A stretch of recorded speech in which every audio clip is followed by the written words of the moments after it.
This is Psalm 131. It says, "A song for pilgrims ascending to Jerusalem, a psalm of David. Lord, my heart is not proud.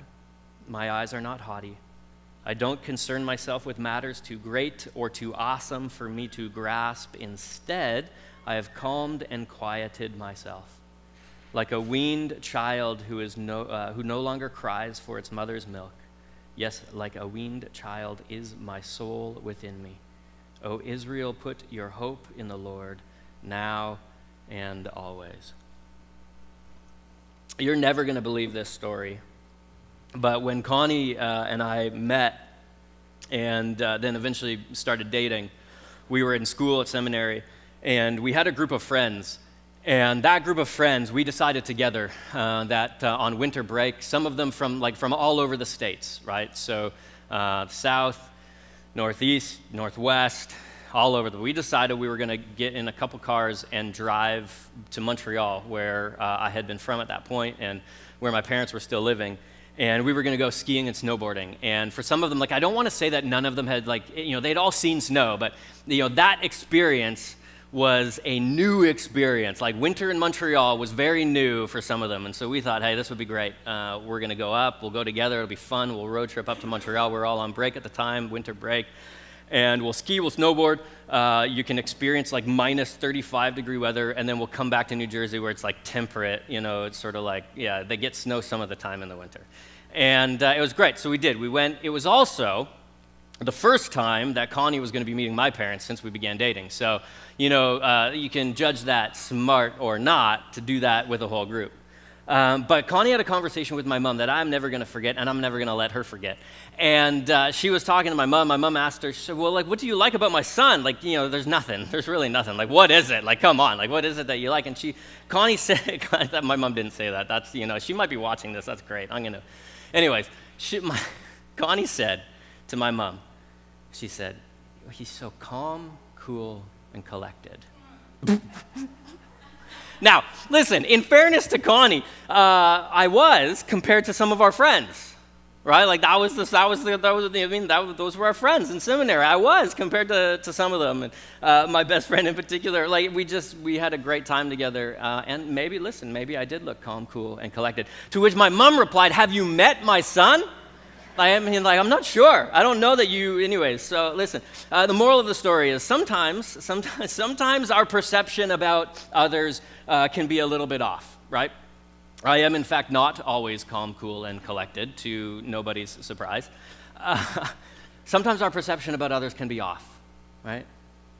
Sometimes our perception about ourselves can be off. Sometimes the way we view others is can be a slightly distorted and a little bit incorrect, but maybe more importantly, sometimes the way we view ourselves can equally also be a little bit distorted and incorrect. Do you ever wonder that about yourself? Have I met me? You ever had the conversation where do I really know myself? What just happened in that situation? Did I really just say that? You ever walked away from a conversation wondering, what just came out of my mouth? Maybe it's in the heat of a moment and you're in the middle of a disagreement and it is getting, somewhat louder. How do I say this? And you say something and you instantly, you want to take, it's like a tube of toothpaste. You want to take it back. You're did that just come out of my mouth? Where did that come from? Why? Why did I say that? There's a lot in Psalm 131, I think, that we would like to say about ourselves, at least for me, that I would like to be able to say about myself. When I read Psalm 131, I would like to say that it is true about me, that in my pursuit of a relationship with God through Jesus and in my relationships with others, that I live up to these things, that others would say that about me, that my heart is not proud, that I have calmed and quieted myself, or at least am able to when I choose. Right? Everybody would like to say that about themselves. But I wonder at the end of the day, how many of us can really, when we are honest about how we are doing, about how things are going, about who we are, can say that my heart is not proud, my eyes are not haughty, that I don't concern myself with matters too great, that I have calmed and quieted myself before God and with others. Psalm 131 is, again, it's not long, and I love some of these shorter psalms. For one, they're easy to pray, and they're easy to keep praying, and they're easy to memorize, and they're easy to write down in a notebook to remind yourself of over and over and over again. There's a rhythm to them. And that's what Psalm 131 was and is still. It's only 3 verses. It's a psalm of ascent, which means that it was a psalm that would have been said, recited, or sung by a group of people, a group of pilgrims in the New Living Translation, which I like that tag, as they made their way toward Jerusalem. And that's how they spoke about Jerusalem. You always went up to Jerusalem. And so as a group of pilgrims, as a group of people journeying for spiritual practice, for spiritual pilgrimage, for spiritual purpose, they would together sing these psalms of ascent over and over and over again. As they made their way to the temple to give sacrifice, to make sacrifice, as they went to the temple to pray or to have prayers said on their behalf, they would sing these psalms to remind themselves of who God was and who they were. Right? Groups of people reminding one another that they belonged to God. These were hymns that focused their minds, they focused their hearts as they traveled on what was true. Now, I don't know about you, but again, I try to do the exact opposite when I travel. Long flight, right? Many of you have been on, right? We'll take absolute, just long flights, long road trips where you get in the car and you're like, are we there yet? Doesn't even start to matter until day 7. This is a long trip. And I don't know about you, but I think we try to numb our experience of travel. Okay, so listen, these aren't all bad things, but reading, right? I'm going to distract myself with a good book, and I'm not going to think about the noises that I'm hearing on this plane. That's one thing we do. We listen to books. I listen to books. I don't know if you've tried that. It's great. You can listen at a little bit faster speed. We watch movies. We snack, right? We maybe have a beverage of choice. We put on headphones. If you're lucky, they're noise-canceling headphones, and they block everything out. And you're like, this is what I'm going to do. I'm going to get on this plane. I'm going to cover my eyes with a little sleep cover. I'm going to put my noise-canceling headphones on. I'm going to have a snack so that my tummy's full, and I'm not going to think about this trip at all. I'm going to try to block everything out. That's how I try to travel. I can't travel like that with kids. But just get me where I'm going. That's how my mind thinks and processes travel. You could argue that these psalms might have, for some people, do a similar thing. Right? I would argue, though, that they weren't psalms that were meant to distract you from what you were doing. They were songs that were meant to keep you focused on what you were doing. And so, yes, there's a rhythm to them, and yes, that rhythm encourages you as you go, but they were meant to focus your heart and focus your mind on the reason why you were traveling. Right? Out of devotion to God, you traveled. With a purpose, you traveled. And the Psalms point us, and Psalm 131 points us in that same direction. And so it's not like the canoe trip songs that you sing as you're paddling along the river, we're just trying to get there and we're trying to make everybody have enough energy to get to the end of the day so we can put up our tents, and if we sing a song, we'll all canoe, we'll all make the right strokes at the same rhythm, at the same time, and we'll get there a little bit faster. They were significant because they reminded God's people about what was truest about them and about themselves, about God, and about their community. They were hymns that spoke to who God was and whose Israel was, that they belonged to God, repeatedly over and over again. The problem, though, I think for many of us is, like travel, we do the same things in our daily life. That our daily life, our daily habit, our daily rhythm is closer to headphones, noise canceling, right? Social media doom scrolling, block out the world, habits and practices that lead toward anxiety and toward loneliness and toward depression, toward filling the space and not becoming quiet and not taking time to sit with who you are and how you are, but instead block everything out closer to all of those practices than they are to the calm your heart and quiet your mind habits and practices that lead toward greater health. And we think we know how we're doing. We think we know what we need, but too often we numb our emotions and we dull our senses and our experiences of life and our relationships with others just to get through, whether it's through the day or through the week or through a month or a season of life. Just get me to the other side. This psalm, Psalm 131, is written by David, who was king of biblical Israel, right? David we've spoke about, but David who at times reads like the most self-aware dude in the Bible, bar almost none, maybe, right? Jesus. At times, he reads like someone who needs to go back to moral and ethical kindergarten. Like, we don't take what someone else has, David, like no matter how shiny or new it is, like, don't steal. Kindergarten.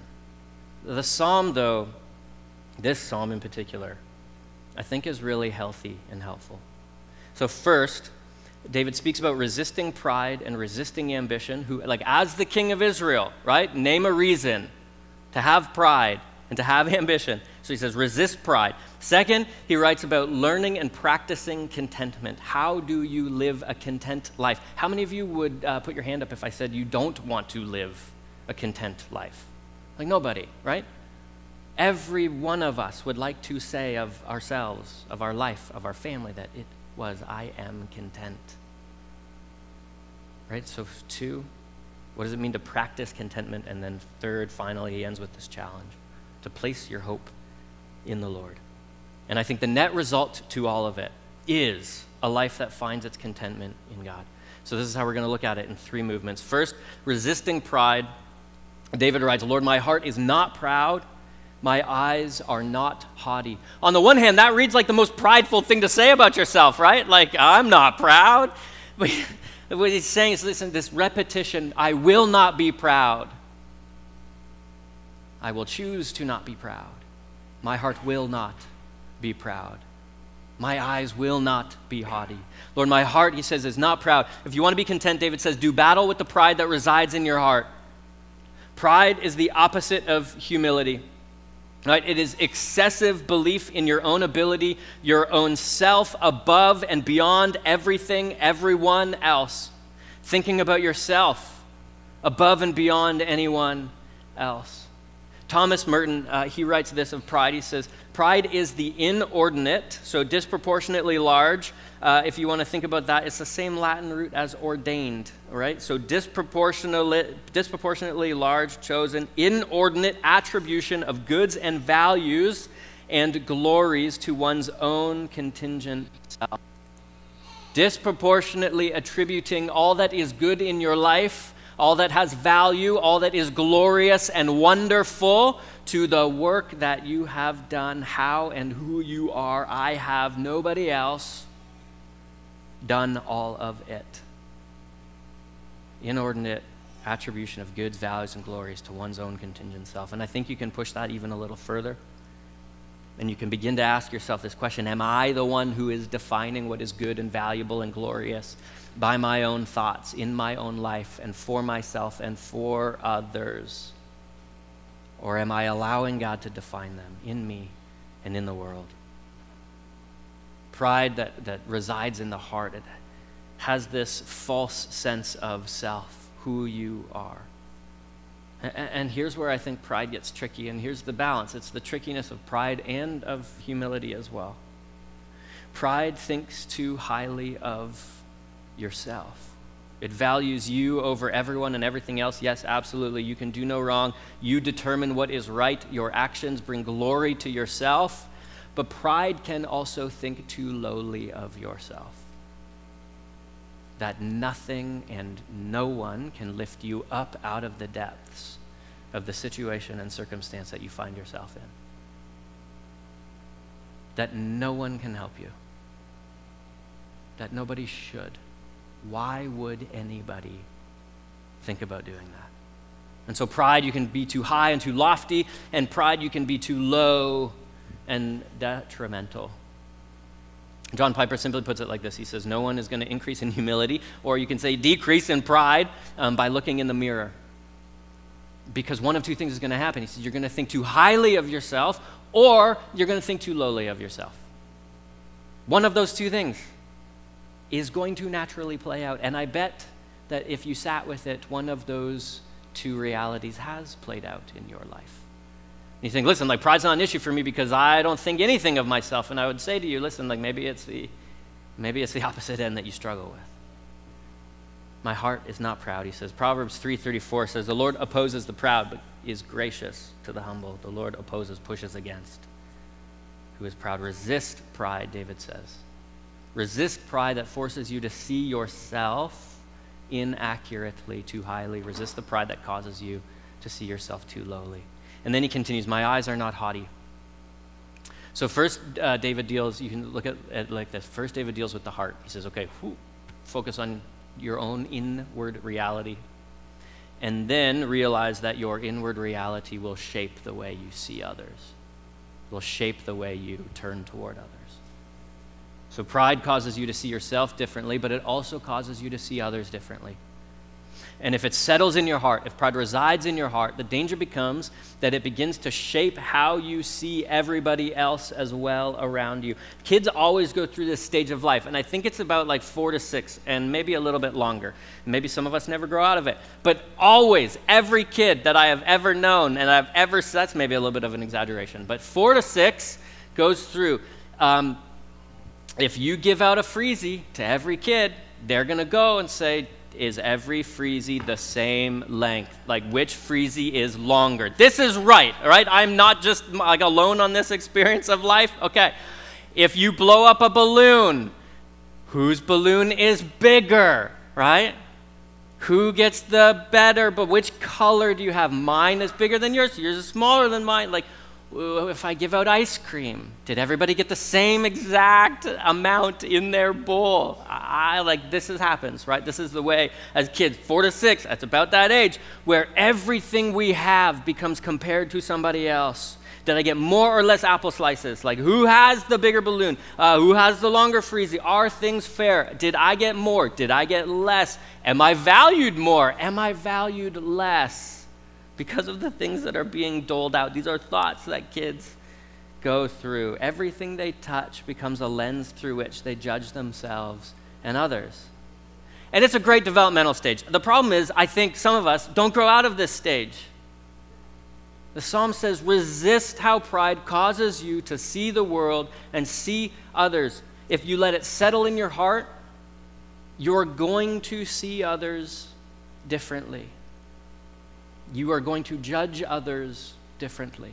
You are going to judge yourself differently based on how you relate to others. And so it doesn't become who has more freezy, it's who has nicer cars, or goes on better vacations, or has a bigger house in a nicer neighborhood, or who retires first, or who doesn't retire, who works the longest, whose company was the biggest when they sold it. Like, all of these things we start thinking, how do I shape up to others?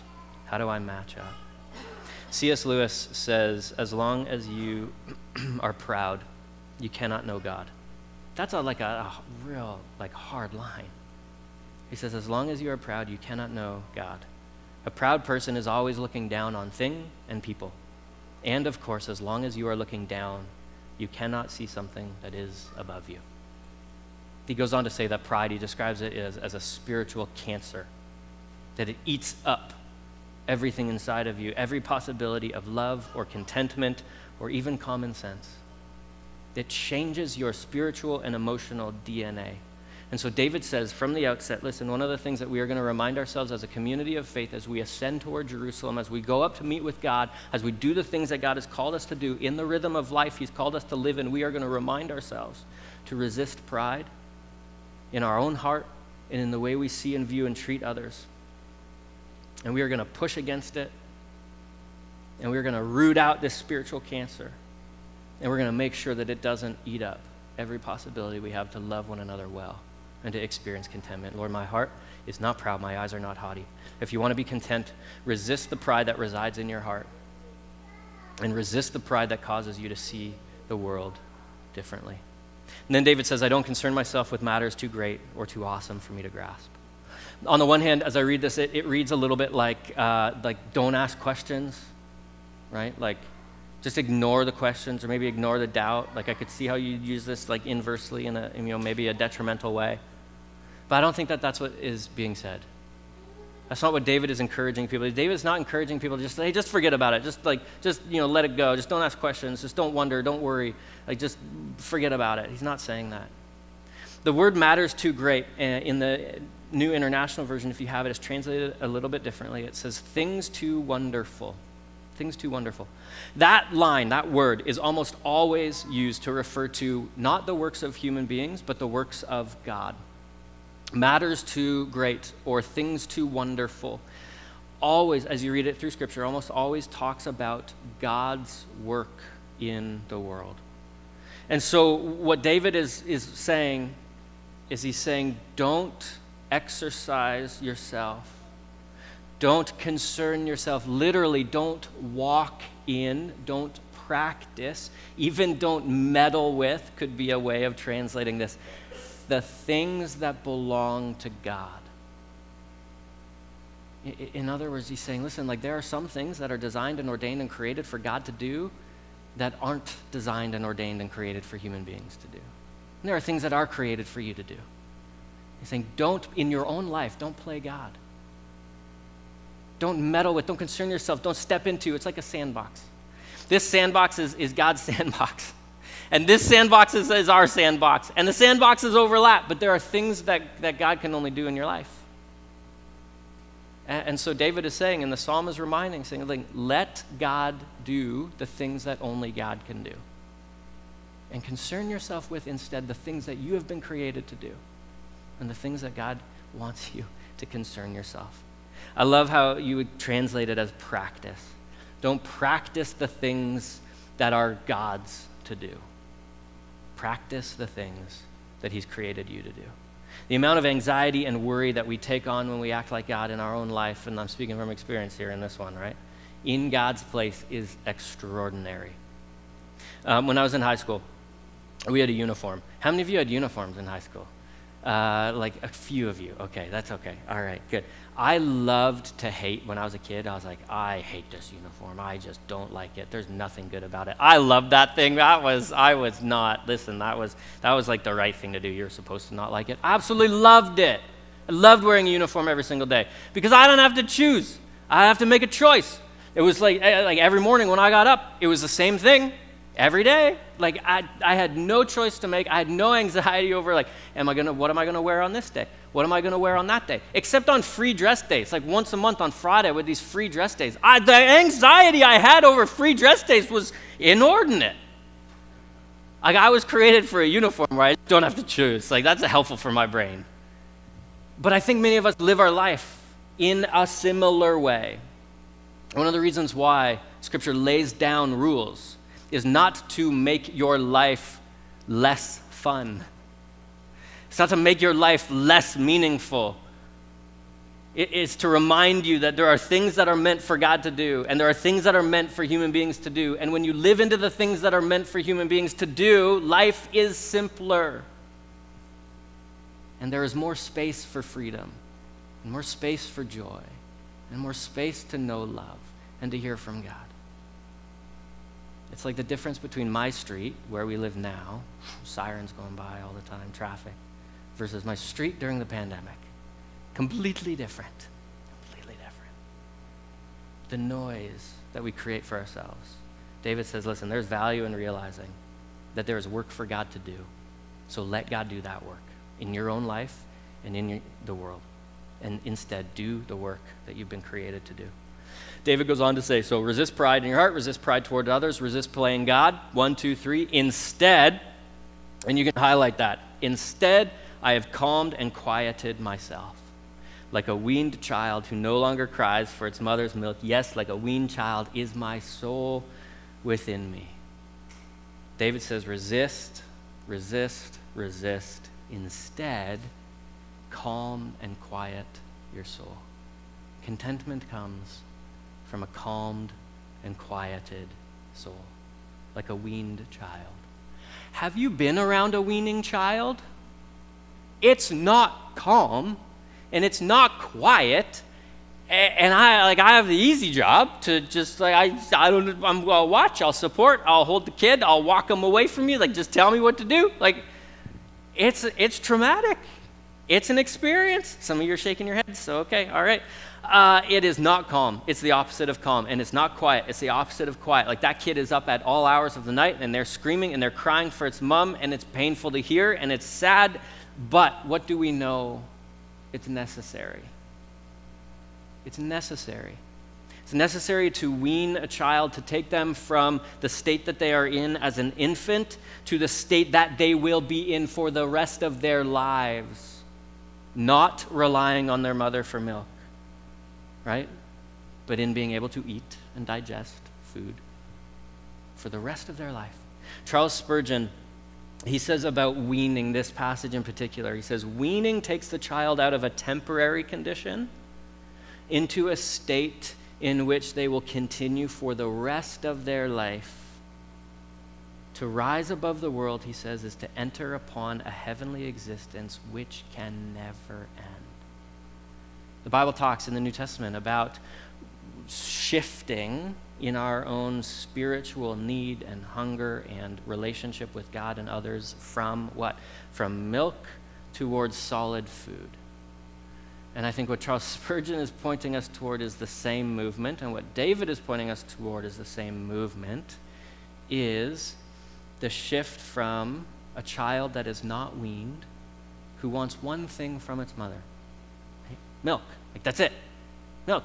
It wants one thing, to the state of a weaned child who rests easy, not wanting anything from its mother other than to be with her. Right? So a weaned child wants one thing. This is it. And no matter what is wrong, this is the solution. A weaned child, one who has gone through, wants to be with his or her mother simply because they are content there. Spurgeon continues, when God allows things or circumstances in our lives that wean us from the things that we've relied on, we should never despise it. He says, blessed are those afflictions which subdue our affections and which wean us from self-sufficiency and which educate us into Christian living and teach us to love God not merely when he comforts us, but even when he tries us. If you want a content life, I think each one of us needs to stop relying on the things of the world in order to find contentment. And we all do it in various ways and places and shapes and forms. And money, the self, relationship, career, sex, alcohol, sports, looks, fitness, all of which, you can add many, many, many other things to that list, all of which offer temporary contentment. And temporary contentment in all kinds of ways and shapes and forms. And instead the shift, if you call yourself a follower of Jesus, needs to be learning contentment, learning permanent contentment that is found only in God. And then the psalm says at the end, so everyone, hope in the Lord. Hope in the Lord, that one phrase, this is where we're going to end, can literally translate out as learn to wait. Wait patiently. Wait expectantly on the Lord. As you resist pride, as you embrace contentment found in God's presence, you will learn to wait patiently and expectantly for God to move and for God to show up. John Piper puts it like this. He says, renounce all kinds of pride, my way or the highway thinking, turn toward God and enjoy him because he is the most pleasant place in the universe. And then learn to export joy and contentment to the world.